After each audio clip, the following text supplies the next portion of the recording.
Bà đam chênh pi bà sầm rạp cái lá co tiếng pi grom bà vừa đầm nào đã chênh một lửa tỷ liên bà Will Smith bỏ bị tông cháy bà được trong cuộc là than chết Olympic Campuchia bà chung nút bất tập hiệp bà Campuchia bà chơi mùi nâng Aruba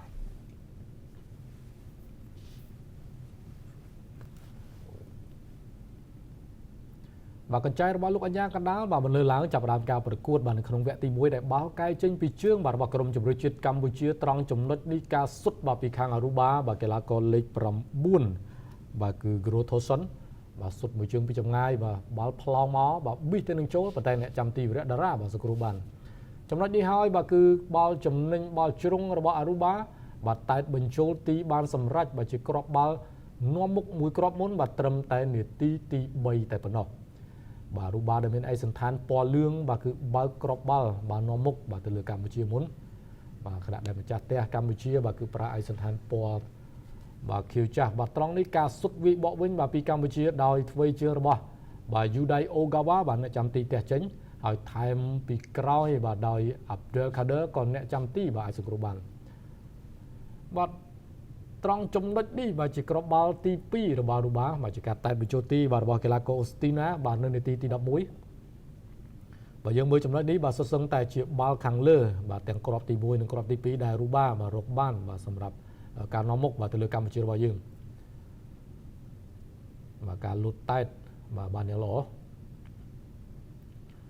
បាទនៅចុងម៉ោងនៃវគ្គទី1បាទខាងកម្ពុជារបស់យើងបាទតាមរយៈបាទនីតូបាទក៏មានឱកាសបាទសុទ្ធមួយជើងសម្ដៅទីដែរបាទប៉ុន្តែមិនចំគោលដៅទេ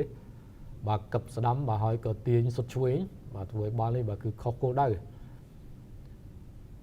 បាទក្រោយមកទៀតបាទ Abdul Kader ក៏មានឱកាសបាទតែតបាទប៉ុន្តែក៏រំលងរបាល់ទីឡើងទៅខាងលើបាទមិនទាន់អាចរកគ្រាប់បាល់បានទេបាទលឹមពីសុទ្ធបាទក៏លោតទៅដែរបាទចាប់ការប្រកួតវគ្គទី1បាទរូបានាំមុខលើកម្ពុជាបាទលទ្ធផល2-0មកដល់សន្នបាទរួមទាំងមានកាតក្រហមមួយផងដែរបាទមកដល់វគ្គទី2បាទរូបាកែបាល់វិញម្ដងបាទក្រុមភ្ញៀវបាទមកពីតំបន់កោះ Caribbean បាទមានឱកាសបាទសុទ្ធត្រង់ចំណុចនេះបាទប៉ុន្តែអ្នកចាំទីវិរៈតារាបាទសង្គ្រោះបាល់នេះបាន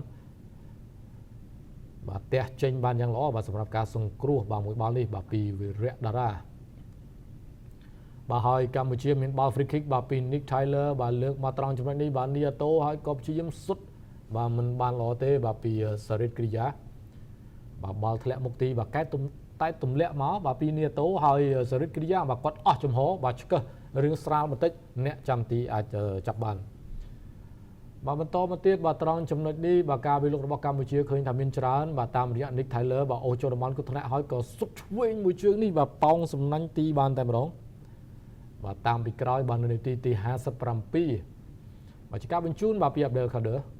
បាទមានអ្នករត់ហែកបាទពីស្លាប់បាទគឺ NATO ប៉ុន្តែ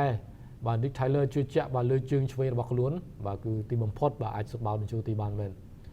បាទមួយគ្រាប់នេះបាទគឺជាមួយគ្រាប់បាទតាមពីក្រោយបាទសម្រាប់ក្រុមជម្រើសជាតិកម្ពុជាបាទនៅក្នុងវគ្គទី2ឱកាសផ្សេងទៀតបាទត្រង់ចំណុចនេះបាទការទាញសុទ្ធបាទនឹងតែតបន្ថែមបាទពីសៀងចន្ទាប៉ុន្តែការតែតនោះក៏រំលងបាទឡើងលើរបាទីបាទដែលស៊ីដានបាទគាត់សុទ្ធតែម្ដងបាល់នេះបាទ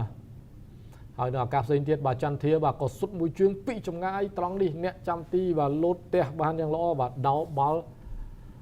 បាទមិនឲ្យចូលទេបាទសម្រាប់អ្នកចាំទីអារូបាបាទជាប្រធានក្រុមផងដែរបាទហើយនៅនាទីទី72បាទការតែត្រង់នេះបាទលើកបាល់ជ្រុងបាទសម្រាប់កម្ពុជា Nick Tyler ហើយបាទការតែបាទពី Sarit Kriya បាទខ្សែការពាររូបនេះមានឱកាស2ដងទៅហើយបាទនៅក្នុងវគ្គទី2បាទការតែយ៉ាងល្អបាទចំគោលដៅប៉ុន្តែខ្សែការពារបាទគឺកាន់តែល្អថែមទៀតដែលអាចសង្គ្រោះបាល់នេះបានបាទចប់ការប្រកួតបាទញាកដាផ្លុំកញ្ចែបាទគឺលទ្ធផលបន្សល់ទុកបាទគឺអារូបាបានយកឈ្នះរបស់ក្នុងជំនួបមិត្តភាពនេះដោយលទ្ធផល2-1បាទលើក្រុមជម្រើសជាតិកម្ពុជាដែល